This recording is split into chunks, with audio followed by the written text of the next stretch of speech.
Good morning बच्चों। तो आज हम करेंगे आपका lecture number 6 of your unit 5th that is surface chemistry. तो बेटा बहुत इंपॉर्टेंट पार्ट सरफेस केमिस्ट्री से, या मैं कहूँ बहुत इजी सा जो पोर्शन है वो आपके न्यू सिलेबस में सरफेस केमिस्ट्री का रिड्यूस हो गया, दैट इज कैटलिस्ट।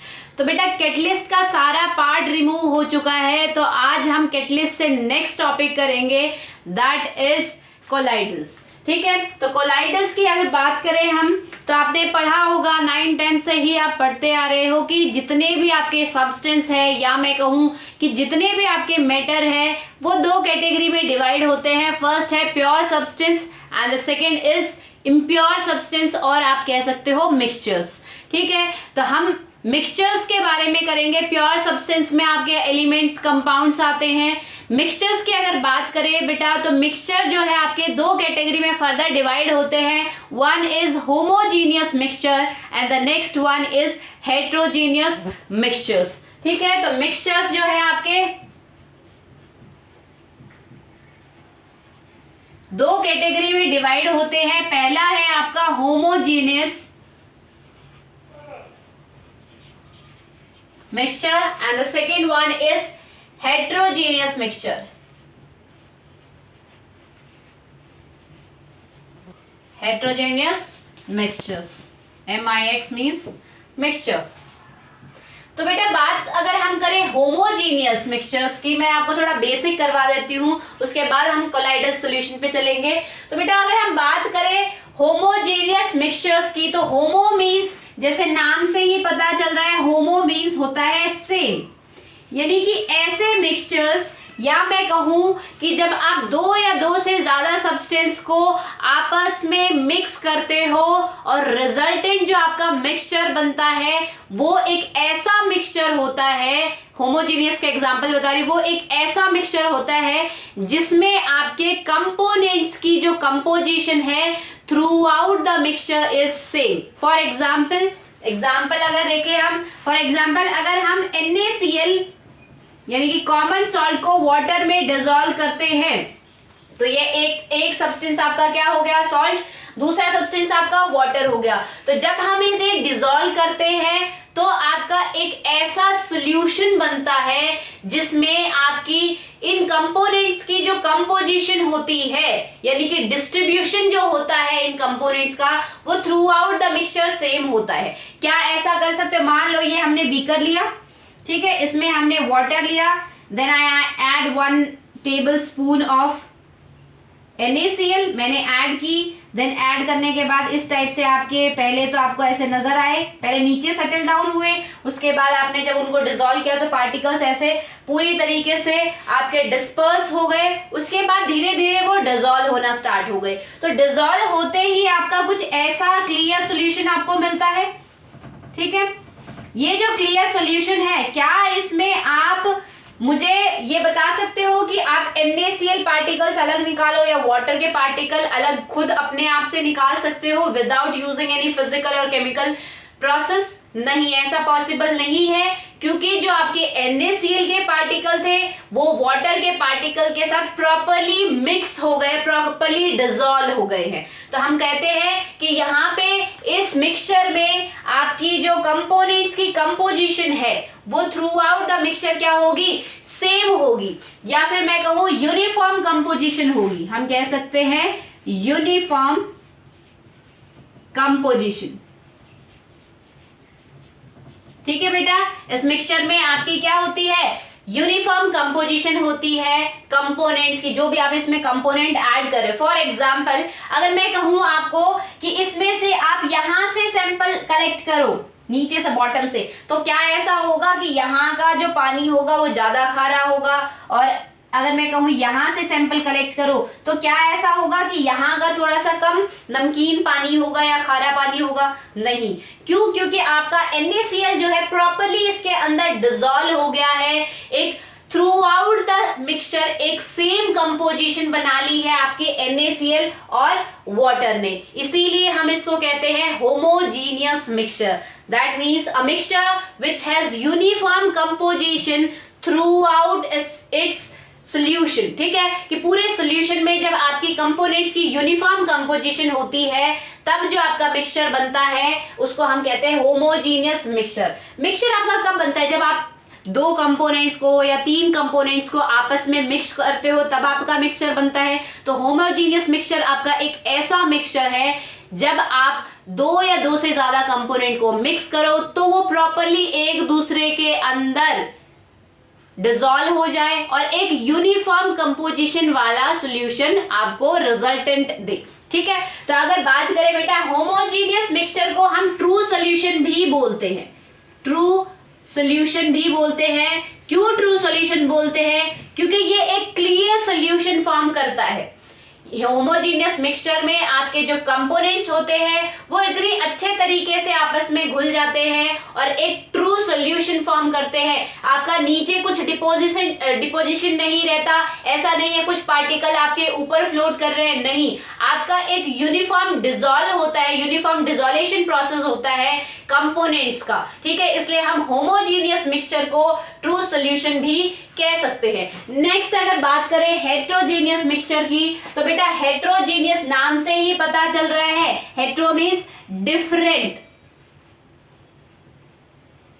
ठीक है। इसमें क्या होता है, इसमें जो कंपोनेंट्स है जिनको आप मिक्स कर रहे हो, मिक्सचर बना रहे हो, यानी कि आप दो या दो से ज्यादा कंपोनेंट्स को आपस में मिक्स करोगे, डिसॉल्व करोगे, जो भी करते हो, ठीक है। तो जब आप दो या दो से ज्यादा कंपोनेंट को मिक्स करोगे तो मिक्स करने के बाद जो आपका सोल्यूशन बना है या मैं कहूँ मिक्सचर बना है वो थ्रू आउट द मिक्सचर उसकी कंपोजिशन सेम नहीं होगी, डिफरेंट होगी। तो हम कह सकते हैं हेट्रोजीनियस मिक्सचर में नॉन यूनिफॉर्म कंपोजिशन होती है, नॉन यूनिफॉर्म कंपोजिशन होती है,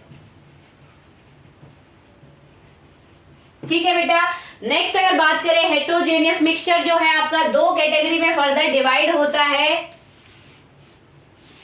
first is colloidal and the second is suspension, ठीक है। तो अगर हम बात करें बेटा आपका सस्पेंशन की पहले ले लेते हैं। सस्पेंशन अगर बात करें, अगर हम सस्पेंशन देखें तो बेटा जब फॉर एग्जांपल जब आप सैंड को वाटर में डिसॉल्व करते हो, आपने एक ग्लास में वाटर लिया, उसके बाद एक स्पून ये वाटर लिया, एक स्पून आपने सैंड डाली इसमें, ठीक है। आपने एक स्पून यहाँ पे ये स्पून आपने एक स्पून आपने यहाँ पे अंदर सैंड डाली वाटर में और फिर उसको डिसॉल्व किया। तो एक टाइम के लिए आपको लगेगा कि सैंड पार्टिकल्स आपके वाटर में कंप्लीटली डिसॉल्व हो गए हैं, पूरा वाटर आपको धुंधला धुंधला दिखेगा। बट जब आप उसको थोड़े टाइम के लिए विदाउट डिस्टर्बिंग छोड़ देते हो, लेफ्ट करते हो, तो आपका क्या होता है, धीरे धीरे जो सैंड पार्टिकल्स है वो नीचे सेटल डाउन होने लग जाते हैं, ठीक है। तो हम कह सकते हैं कि वहां क्या हो रहा है, आपका एक कंपोनेंट तो ऊपर रहेगा, ठीक है, और दूसरा कंपोनेंट नीचे सस्पेंड हो जाएगा, ठीक है। तो इसीलिए हम इस मिक्सचर को बोलते हैं सस्पेंशन। बहुत सारे और भी एग्जाम्पल हैं आपके सस्पेंशन के, जैसे आप चॉक पाउडर वाटर में मिक्स करते हो और डिसॉल्व करते हो, तो चॉक पाउडर क्या होता है, थोड़ी देर के बाद नीचे सेटल डाउन हो जाता है और ऊपर आपका क्लियर वाटर बच जाता है। तो यहाँ पे हम कह सकते हैं कि आपके जो कंपोनेंट है, आप जो वाटर ले रहे हो या सैंड ले रहे हो, दो कंपोनेंट ले रहे हो, उनको मिक्स कर रहे हो, तो मिक्स करने के बाद भी थोड़ी देर के बाद आपके कंपोनेंट्स इजीली सेपरेट आउट हो रहे हैं, यूनिफॉर्म कंपोजिशन नहीं दिखा रहे हैं। आपके सैंड पार्टिकल्स नीचे के पोर्शन में है और आपके ऊपर के फेस में कौन है, आपका जो भी मीडियम आप यूज कर रहे हो, चाहे वाटर यूज कर रहे हो या और कोई भी मीडियम जो भी आप यूज कर रहे हो, वो मीडियम आपका ऊपर के फेस में रह जाता है। दैट्स व्हाई हम कह सकते हैं कि यहाँ पे आपके सस्पेंशन में जो आपकी कंपोजिशन होती है इस मिक्सचर की वो नॉन यूनिफॉर्म होती है। यानी कि अगर हम यहाँ ये बीकर लेते हैं और बीकर में वाटर डालते हैं और सैंड डालते हैं, तो थोड़ी देर के बाद सैंड आपकी नीचे इस तरीके से डिपॉजिट हो जाएगी और ऊपर आपको क्लियर वाटर मिल जाएगा। तो आप देख सकते हो कंपोनेंट जो है सैंड के पार्टिकल्स और वाटर पार्टिकल क्या एक साथ उनकी यूनिफॉर्म कंपोजिशन है, यानी कि वो एक ही पैटर्न में पूरे मिक्सचर में प्रेजेंट है? नहीं, आपका जो सैंड पार्टिकल है वो नीचे आ गए हैं और जो आपका मीडियम है, लिक्विड जो है वो आपका ऊपर आ गया। तो अगर आप सैंपल यहां से कलेक्ट करते हो तो आपको सिर्फ क्लियर वाटर मिलेगा, और अगर आप यहां से कलेक्ट करते हो तो आपको क्या मिलेगी? सैंड मिलेगी। दैट मीन्स यहाँ पे यूनिफॉर्म कंपोजिशन नहीं है। नेक्स्ट अगर बात करें बेटा कोलाइडल्स की, तो कोलाइडल जो होते हैं वो इन दोनों के बीच की स्टेज होती है, ठीक है। यानी हम आगे डिफरेंस भी देखेंगे। हमने एक चीज छोड़ दी यहाँ पे, ट्रू सॉल्यूशन जो है उसके पार्टिकल एक दूसरे के अंदर, मतलब उसके कंपोनेंट्स के जो पार्टिकल है एक दूसरे के अंदर कंप्लीटली डिसॉल्व क्यों हो जाते हैं? क्या रीजन है? क्योंकि इनके पार्टिकल्स का जो साइज होता है बहुत ज्यादा कम होता है, लेस देन 1 नैनोमीटर इनके पार्टिकल्स का साइज होता है। ये आप होमोजीनियस पार्टिकल्स का साइज है, होमोजीनियस मिक्सचर्स के पार्टिकल का साइज है, ठीक है। जो आपने NaCl लिया या वाटर लिया, उसको डिसॉल्व किया, उसके बाद आपका जो रिजल्टेंट बना है, रिजल्टेंट जो मिक्सचर बना है उसमें क्या हो गया है? आपके पार्टिकल्स कंप्लीटली डिसॉल्व हो गए, क्योंकि जो कंपोनेंट्स हैं उनके पार्टिकल का साइज बहुत ज्यादा कम होता है, लेस देन 1 नैनोमीटर होता है। तो डिसॉल्व करने के बाद पार्टिकल का साइज और भी ज्यादा डिक्रीज हो जाएगा, तो वो आपको नेक्ड आई से विजिबल नहीं होते हैं। नेक्स्ट अगर बात करें सस्पेंशन की, बेटा सस्पेंशन के जो पार्टिकल होते हैं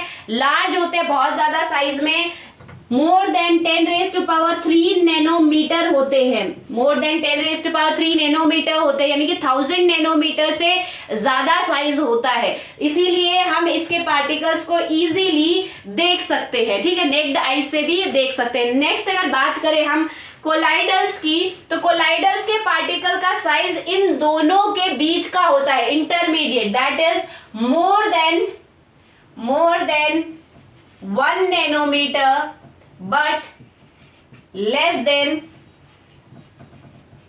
10⁻³ नैनोमीटर, ठीक है। तो कोलाइडल जो है एक हेट्रोजीनियस मिक्सचर है, उस मिक्सचर में भी आपकी जो कंपोजिशन होती है वो नॉन यूनिफॉर्म होती है, पार्टिकल्स जो है यूनिफॉर्मली डिस्ट्रीब्यूट नहीं होते उस मिक्सचर में भी। तो और पार्टिकल का जो साइज होता है वो क्या होता है? इन दोनों मिक्सचर्स के इंटरमीडिएट साइज होता है, इन दोनों के बीच का साइज होता है कितना?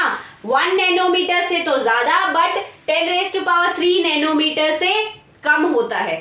फॉर एग्जाम्पल अगर बेटा हम बात करें तो यहाँ पे जैसे आप लोगों ने देखा होगा कि मैदा जो होती है, मैदा आपने कई बार घर में भी किया होगा कि मैदा में जब आप पानी डालते हो तब जो आपका जो पेस्ट बनता है वो आपका कोलाइडल का ही एग्जाम्पल है। नेक्स्ट अगर बात करें आपका क्या बोलते हैं, आटा, आपकी मदर आटा गूंथती है तो वहां पे भी आपका क्या है? आपका आटा, सूखा आटा एक कंपोनेंट है और आपका वाटर एक कंपोनेंट है, तो वहां पे भी आपका क्या होता है? एक कोलाइडल सॉल्यूशन ही प्रिपेयर होता है, ठीक है। तो ये तो बात हो गई हमारे मिक्सचर्स की। 3 मिक्सचर हमने होमोजीनियस और हेट्रोजीनियस मिक्सचर पढ़े। होमोजीनियस का एग्जांपल है ट्रू सॉल्यूशन, या मैं कहूँ होमोजीनियस को हम ट्रू सॉल्यूशन भी बोलते हैं, क्योंकि एक क्लियर सॉल्यूशन बनता है, ठीक है, यूनिफॉर्म कंपोजिशन होती है उस सॉल्यूशन की। नेक्स्ट हम हेट्रोजीनियस मिक्सचर की बात करें तो वहां पे क्या होता है? 2 टाइप के होते हैं, colloidal and suspension.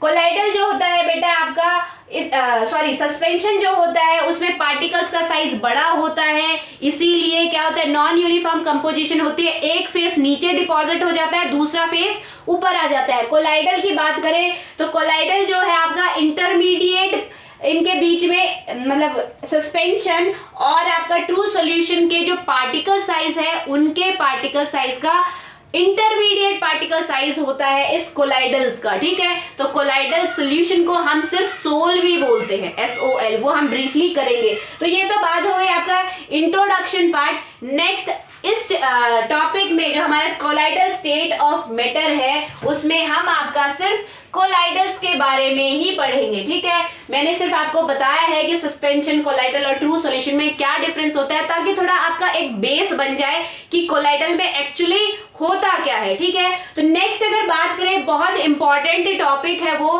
That is the difference between true solution, colloidal solution and suspension. तो देखो तो बेटा अगर नेक्स्ट बात करें हम प्रॉपर्टीज के बारे में कि आपने जो तीन टाइप के तीन टाइप के मिक्सचर्स पढ़े हैं उनके बीच में क्या डिफरेंस है। तो पहला हमने ट्रू सॉल्यूशन पढ़ा, नेक्स्ट आपका कोलाइडल सॉल्यूशन पढ़ा and the third one is suspension. तो इनकी प्रॉपर्टीज अगर देखें तो नेचर जो है इस सॉल्यूशन का, ट्रू सॉल्यूशन का, वो क्या है, होमोजीनियस, यानी कि यहाँ पे यूनिफॉर्म डिस्ट्रीब्यूशन होता है पार्टिकल्स का। नेक्स्ट अगर बात करें कोलाइडल सॉल्यूशन की तो ये आपका हेट्रोजीनियस मिक्सचर फॉर्म करता है, यहाँ पे जो पार्टिकल्स है वो यूनिफॉर्मली डिस्ट्रीब्यूट नहीं होते सॉल्यूशन में। और सस्पेंशन की अगर बात करें तो सस्पेंशन भी बेटा आपका हेट्रोजीनियस ही है, क्योंकि वहां पे आपका क्या, एक कंपोनेंट नीचे सेटल होता है, दूसरा कंपोनेंट ऊपर के फेस में आ जाता है। नेक्स्ट अगर सेकंड प्रॉपर्टी की बात करें दैट इज पार्टिकल साइज। तो अभी मैंने आपको बताया था ट्रू सॉल्यूशन के पार्टिकल का साइज बहुत ज्यादा छोटा होता है, that is less than 1 nanometre और 10⁻⁹ मीटर से भी कम होता है। तो आप इमेजिन कर सकते हो कितना ज्यादा कम होता है, इसीलिए वो इजीली डिसॉल्व हो जाते हैं, कंपोनेंट्स इजीली आपस में डिसॉल्व होके एक क्लियर सॉल्यूशन बनाते हैं। ठीक है, नेक्स्ट अगर बात करें हेट्रोजीनियस की तो इसमें बेटा कोलाइडल सॉल्यूशन की तो यहाँ पे आपका पार्टिकल का साइज इंटरमीडिएट होता है between suspension and true solution. कितना होता है, between 1 nanometre and 10⁻³ nanometre. Next अगर सस्पेंशन देखें बेटा, सस्पेंशन के पार्टिकल का साइज काफी बड़ा होता है, that is as compare to true solution. कितना होता है, मोर देन 10⁻³ नैनोमीटर।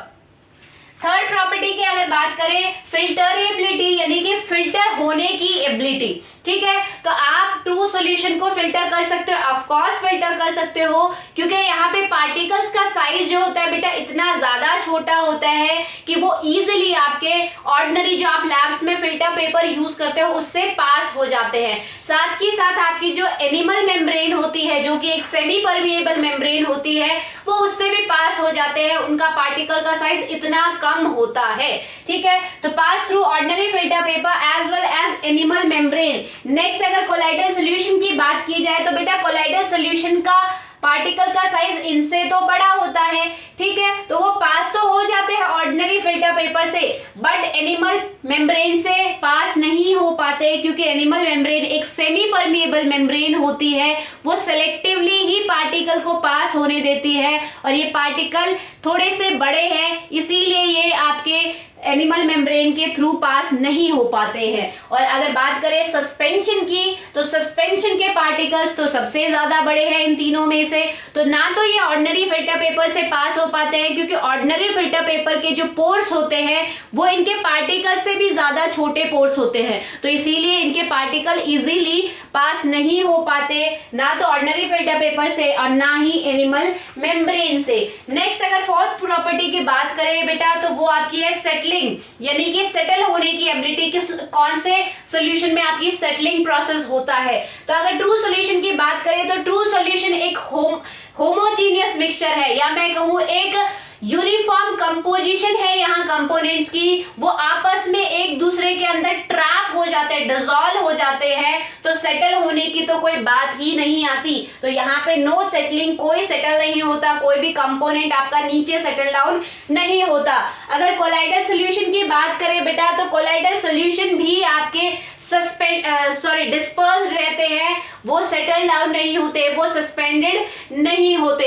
सस्पेंशन की बात करें बेटा तो सस्पेंशन पहले अर्ली टाइम में तो आपके सेटल नहीं होते, बट जैसे ही आप उसको थोड़ी देर के लिए स्टैंड करते हो, लेफ्ट करते हो विदाउट डिस्टर्बिंग, तो वो धीरे धीरे पार्टिकल्स आपके नीचे सेटल डाउन होने लगते हैं कंपोनेंट्स के।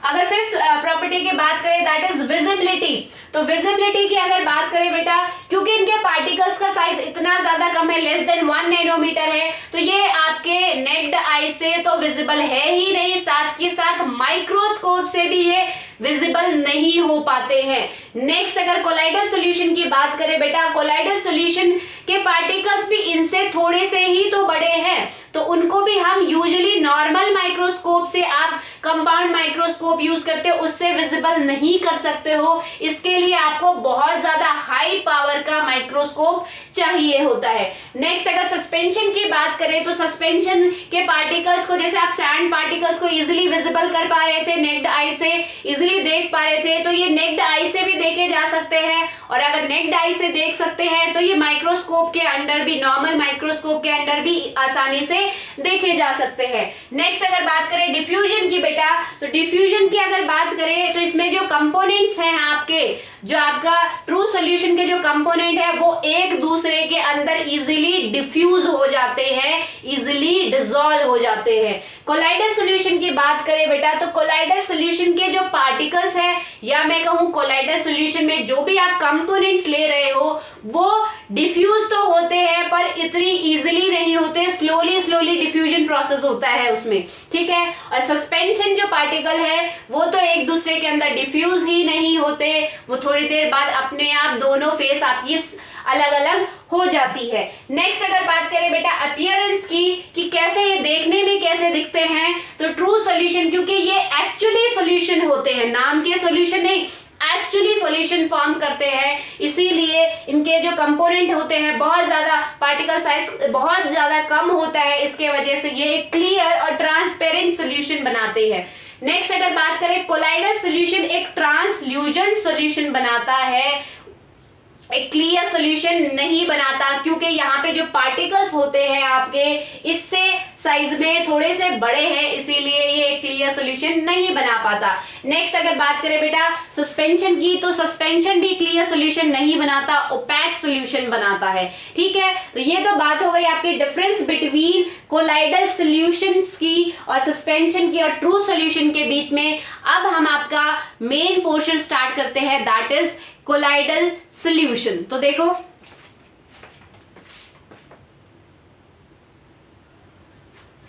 तो बेटा अगर कोलाइडल सॉल्यूशन की बात करें तो हम नॉर्मली जो प्रॉपर्टीज आती हैं आपकी वो पढ़ चुके हैं कोलाइडल सॉल्यूशन की। अब अगर हम डीपली इसको स्टडी करें तो जैसे आपने ट्रू सॉल्यूशन में पढ़ा होगा, सॉल्यूशन चैप्टर में पढ़ा होगा कि सॉल्यूशन को फॉर्म करने के लिए आपको दो कंपोनेंट चाहिए।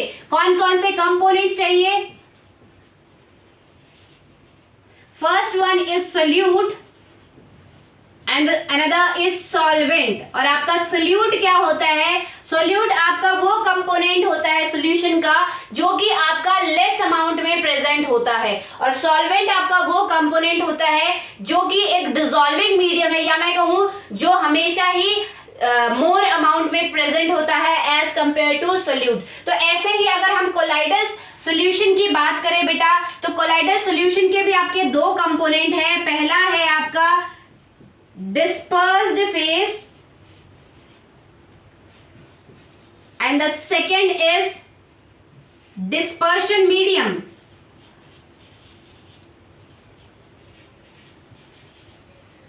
तो ये बिल्कुल एग्जैक्टली सेम है as that of the solution component, बस यहाँ पे हमने थोड़ी सी टर्मिनोलॉजी आपकी डिफरेंट कर दी है, नाम अलग अलग रख दिए हैं। तो यहाँ पे देखो आपका क्या है कि जो कोलाइडल सॉल्यूशन के बेटा आपके दो कंपोनेंट है, डिस्पर्स फेस और डिस्पर्शन मीडियम। जो काम आपका सोल्यूट करता है, सॉल्यूशन में जो आपका रोल सोल्यूट का होता है, वही कोलाइडल सॉल्यूशन में आपका डिस्पर्स्ड फेस का होता है। तो ये बिल्कुल एग्जैक्टली सोल्यूट की तरह ही है, हम कह सकते हैं it is analogous to that of the solute component of solution. और अगर डिस्पर्शन मीडियम की बात करें, मीडियम मतलब क्या कि ऐसा मीडियम जिसमें आप डिसॉल्व कर रहे हो, कोई भी सब्सटेंस को डिसॉल्व करते हो, मिक्स करते हो, सॉल्यूशन बनाते हो जिस मीडियम में, उसको हमने डिस्पर्शन मीडियम कहा है। तो हम सॉल्यूशन में, सॉल्यूशन चैप्टर में हम सॉल्यूशन किसके अंदर बना रहे थे, किसके अंदर डिसॉल्व कर रहे थे? सॉल्वेंट में। तो यहाँ जो आपका सॉल्वेंट है सॉल्यूशन का कंपोनेंट, वो बिल्कुल सेम एनालॉगस है to that of dispersion medium. तो हम कह सकते हैं ये भी बिल्कुल इसका एनालॉगस ही है, ठीक है। तो डिस्पर्शन मीडियम क्या है? जो कि आपके डिस्पर्स्ड फेस को अपने अंदर डिसॉल्व करेगा और डिस्पर्स फेज क्या है, जो कि आपके डिस्पर्शन मीडियम में डिस्पर्स होता है। ठीक है, तो ये दोनों चीज है आपकी, दो कंपोनेंट है, इसको ध्यान रखना है आप। इसको सॉल्यूट और सॉल्वेंट से ही रिलेट करके देखो, क्योंकि दोनों का फंक्शन या मैं कहूँ दोनों का रोल बिल्कुल एग्जैक्टली सेम है। जैसे सोल्यूशन में सोल्यूट आपका जो रोल प्ले कर रहा था वही यहाँ पे आपका डिस्पर्स फेस करेगा कोलाइडल सॉल्यूशन में, और आपका जो सॉल्वेंट रोल प्ले कर रहा था वही बेटा आपका यहाँ पे डिस्पर्जन मीडियम फेस करेगा। नेक्स्ट अगर बात करें हम क्लासिफिकेशन ऑफ कोलाइडल सॉल्यूशन की, तो देखो क्लासिफिकेशन आज हम एक ही क्लासिफिकेशन करेंगे on the basis of state of dispersed phase and dispersed medium, कि फिजिकल स्टेट में डिस्पर्स फेस का सॉलिड लिक्विड गैस या डिस्पर्जन मीडियम का सॉलिड लिक्विड गैस होगा तो किस टाइप के आपके कोलाइडल सॉल्यूशन बन सकते हैं। तो देखो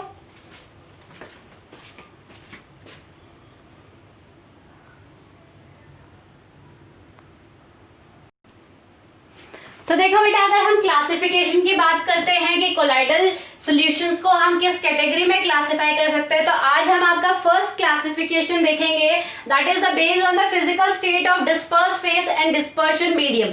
डिस्पर्स फेस और डिस्पर्जन मीडियम के फिजिकल स्टेट के हिसाब से कि सॉलिड होगा तो कैसा कोलाइडल सॉल्यूशन बनेगा, लिक्विड होगा तो कैसा कोलाइडल सॉल्यूशन बनेगा, उस हिसाब से आज हम क्लासिफिकेशन पढ़ेंगे। तो मैंने पहले यहाँ लिखा है डिस्पर्स फेस, यानी कि आपका जो सोल्यूट पोर्शन है वो है ये, और डिस्पर्जन मीडियम मीडियम, ये आपका जो सॉल्वेंट पार्ट होता है सॉल्यूशन में वही है। और नेम ऑफ कोलाइड, कि जब ये दोनों कंबाइन होते हैं तो किस टाइप का आपका कोलाइड फॉर्म होता है, साथ ही साथ वो आपके कुछ एग्जांपल्स हैं। तो फर्स्ट अगर हम बात करें कि डिस्पर्स फेस आपका सॉलिड हो और डिस्पर्जन मीडियम भी आपका सॉलिड हो, यानी कि सॉलिड इन सॉलिड, तो वहां पे आपका एग्जांपल आता है बेटा जेमस्टोन। जैसे आपने ये अंगूठी जेमस्टोन की अंगूठी पहनी होंगी, जैसे ग्रह नक्षत्र की आप अलग कलरफुल ग्लासेस की अंगूठी पहनते हो, तो वो सारे एग्जांपल आपके किसमें आते हैं, सॉलिड इन सॉलिड के एग्जाम्पल है किसके, कोलाइड्स के। और इसीलिए हम इस कोलाइड्स को कहते हैं सॉलिड सोल, यानी कि यहाँ पे आपका क्या है, दोनों मीडियम सॉलिड है, इसीलिए हमने सोल लिखा है। बेटा सोल जो है is nothing but, colloidal solution को हम सोल बोलते हैं। ठीक है, तो यहाँ पे आपका क्या है, सॉलिड कोलाइडल सॉल्यूशन बन रहा है, that's why it is called here as solid sol. ठीक है, नेक्स्ट अगर बात करें कि जब आपका डिस्पर्स फेस सॉलिड होगा, डिस्पर्जन मीडियम लिक्विड होगा, यानी कि जब आप सॉलिड को लिक्विड में डिसॉल्व कर रहे हो तो वहां पे आपका क्या बन रहा है, फॉर एग्जांपल पेंट। पेंट में आपका क्या होता है, क्योंकि देखो यहाँ पे डिस्पर्जन मीडियम लिक्विड है, यानी कि लिक्विड ज्यादा अमाउंट में है और सॉलिड पार्ट जो है कम अमाउंट में है, सोल्यूट पार्ट क्या है, सॉलिड है, कम अमाउंट में है, तो उसका एग्जांपल है पेंट। पेंट में आपका क्या होता है, सॉलिड पोर्शन कम होता है और लिक्विड पोर्शन डिस्पर्जन मीडियम ज्यादा होता है, तो इनको हम बोलते हैं सोल। यानी कि जब आपका मीडियम लिक्विड जब आपका डिस्पर्जन मीडियम लिक्विड होगा तो उसको हमने सोल बोला है, जब सॉलिड होगा तो सॉलिड सोल बोला है। नेक्स्ट अगर बात करें बेटा डिस्पर्स्ड फेस, जब आपका सॉलिड होगा और डिस्पर्जन मीडियम गैस होगा, यानी कि बहुत ज्यादा गैस में जब आप कम अमाउंट का सॉलिड डिसॉल्व कर रहे हो, फॉर एग्जाम्पल स्मोक, जो आप सिगरेट या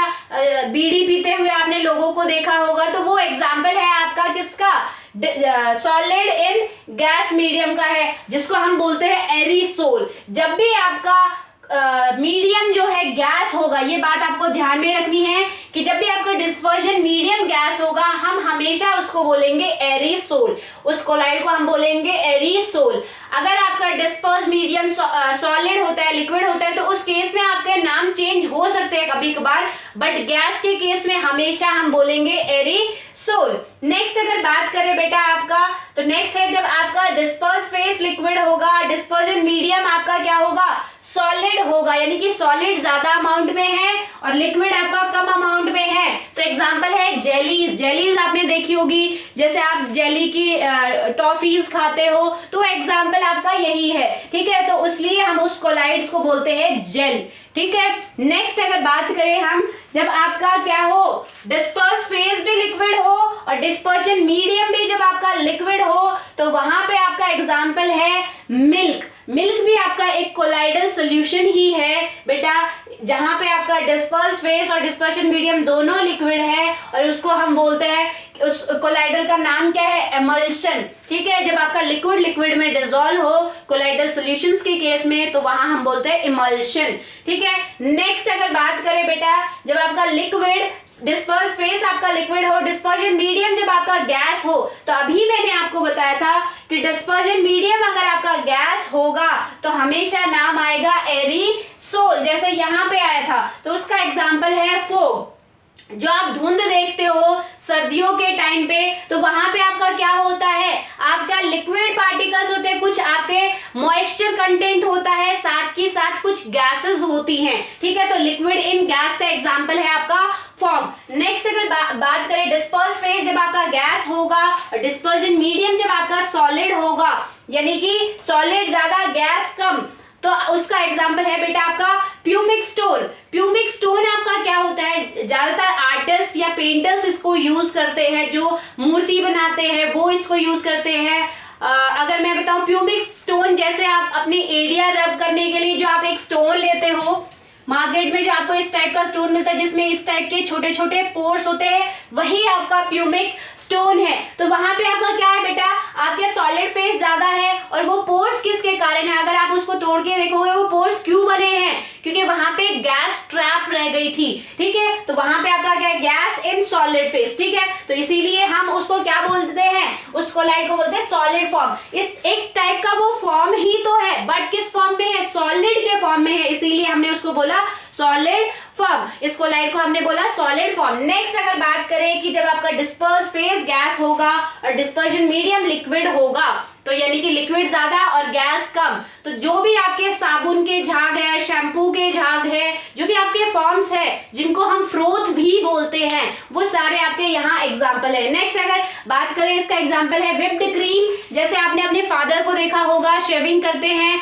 तो वो कुछ ब्रश पे झाग से आते हैं एक बॉटल में, उसको पंप करके झाग उस पे रखते हैं, तो वो वही आपकी व्हिप्ड क्रीम होती है। तो वो आपका एग्जाम्पल है गैस इन लिक्विड फेस, जिसको हम बोलते हैं फॉर्म। तो जितने भी टाइप के आपके सोप लेदर हो या फिर आपके शैम्पूज के फॉर्म हो, वो सारे आपके इसी कोलाइड के एग्जाम्पल है। नेक्स्ट अगर बात करें बेटा, एक इंपॉर्टेंट चीज वो यह है कि आपने यहाँ देखा होगा कि मैंने दोनों गैसेस मीडियम नहीं लिए हैं, यानी कि डिस्पर्स फेस भी गैस और डिस्पर्जन मीडियम भी आपका गैस मैंने यहाँ नहीं लिया है, क्योंकि वो एक होमोजीनियस मिक्सचर फॉर्म करता है और कोलाइडल सॉल्यूशन आपके हेट्रोजीनियस मिक्सचर है। तो गैस गैस के अंदर कभी भी कोलाइडल सॉल्यूशन नहीं बनाती, क्योंकि गैस जो है, जब दो डिफरेंट गैसेस जो होती है उनमें पार्टिकल्स इतने छोटे साइज के होते हैं कि वो एक दूसरे के अंदर कंप्लीटली ट्रैप हो जाती है और एक होमोजीनियस मिक्सचर फॉर्म करती है, ना कि colloidal solution.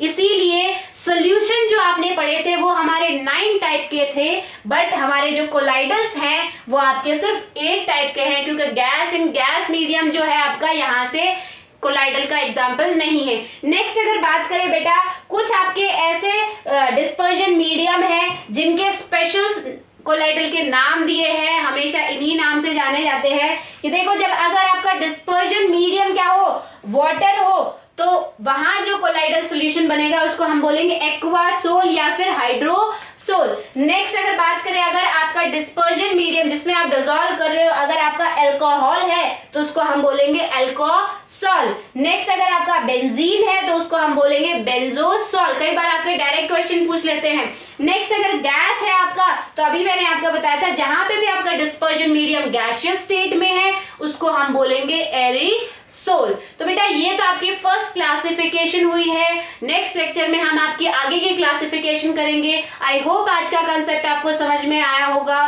That's all for today. Thank you.